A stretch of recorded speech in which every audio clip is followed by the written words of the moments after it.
Mari kita bersama-sama kita buka di dalam Yakobus pasal yang ketiga ayat yang kedua. Firman Tuhan berkata demikian, sebab kita semua bersalah dalam banyak hal. Barang siapa tidak bersalah dalam perkataannya, ia adalah orang sempurna yang dapat juga mengendalikan seluruh tubuhnya.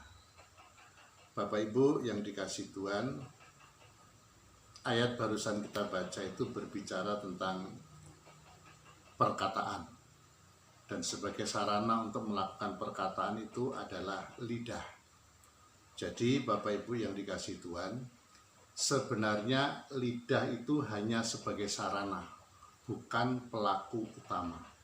Nah, selama ini kita terjebak bahwa lidah itu seolah-olah menjadi pelaku utama, sehingga kita akan berusaha bagaimana bisa mengendalikan lidah itu supaya bisa menguasai seluruh tubuh.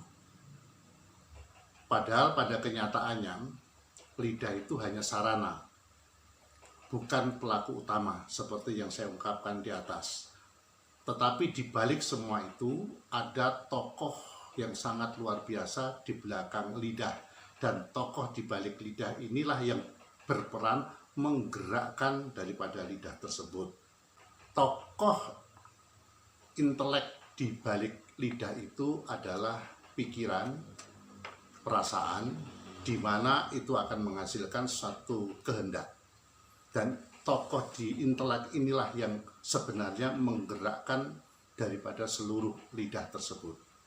Jadi kalau ada orang yang berkata manis mulutnya atau fasih lidahnya, itu sebetulnya yang manis bukan mulutnya atau yang fasih bukan lidahnya, tetapi siapa yang menggerakkan daripada lidah tersebut.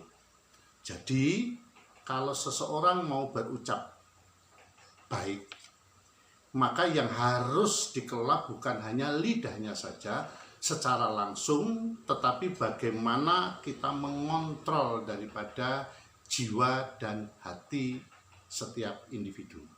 Jadi sangatlah bodoh kalau seseorang tidak memiliki ucapan yang bijaksana, hanya berusaha untuk mengendalikan lidahnya. Kita harus menyadari dan harus terus-menerus berada dalam kesadaran yang luar biasa bahwa lidah itu sebenarnya sangat berbahaya. Dalam penggunaannya harus super hati-hati.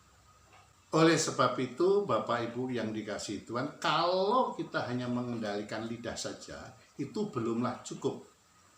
Dibutuhkan hati yang bijaksana, sehingga orang itu bisa berucap dengan bijak.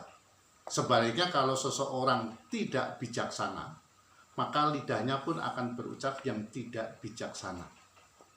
Jadi Bapak Ibu yang dikasihi Tuhan, kalau seseorang hanya cakap di dalam mengendalikan lidahnya saja, maka dia akan menjadi orang yang licik dan munafik.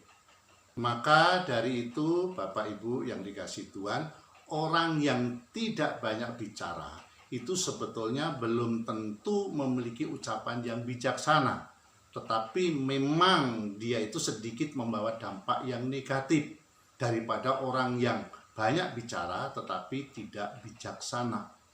Hal ini seperti yang Yesus katakan di dalam Matius pasal yang ke-23 ayat 25. Yesus berkata, celakalah kamu, hai ahli-ahli Taurat dan orang-orang Farisi, hai kamu orang-orang munafik, sebab cawan dan pinggan kamu bersihkan sebelah luarnya, tetapi sebelah dalamnya penuh rampasan dan kerakusan. Apa yang dikatakan Tuhan Yesus menunjukkan fenomena bahwa di mana di bagian dalam hidup manusia tidak digarap, tetapi bagian luarnya, hal ini menunjukkan kepada lidahnya itu digerakkan dengan dinamis.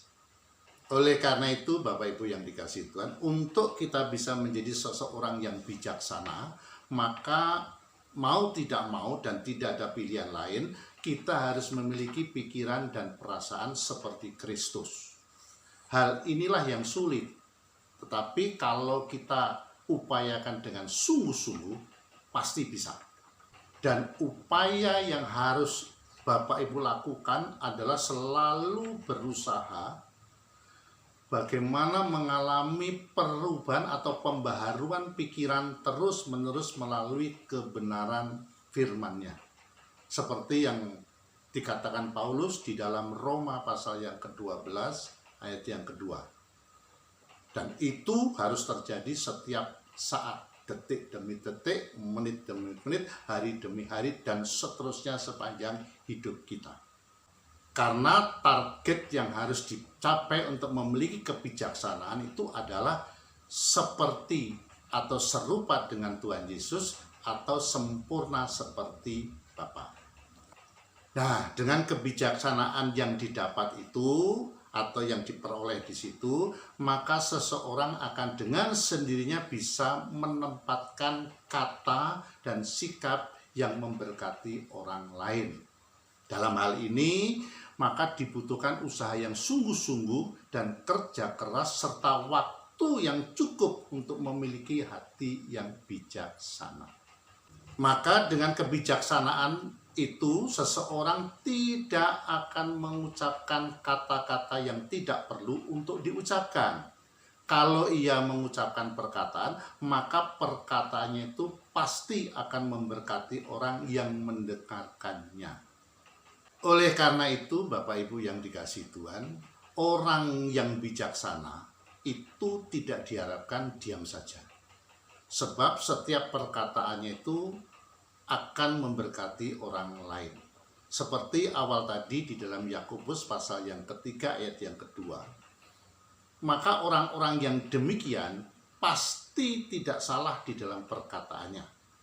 Dan barang siapa dikatakan tadi tidak bersalah di dalam perkataannya, maka ia adalah orang yang sempurna. Artinya orang yang bisa mengendalikan lidahnya dengan sempurna. Maka karena dia bisa mengendalikan lidahnya dengan sempurna, maka dia pun akan bisa mengendalikan seluruh tubuhnya. Dengan demikian, Bapak Ibu yang dikasihi Tuhan, untuk dapat mengendalikan lidah dengan baik, seseorang harus memiliki hati yang bijaksana. Amin. Tuhan memberkati.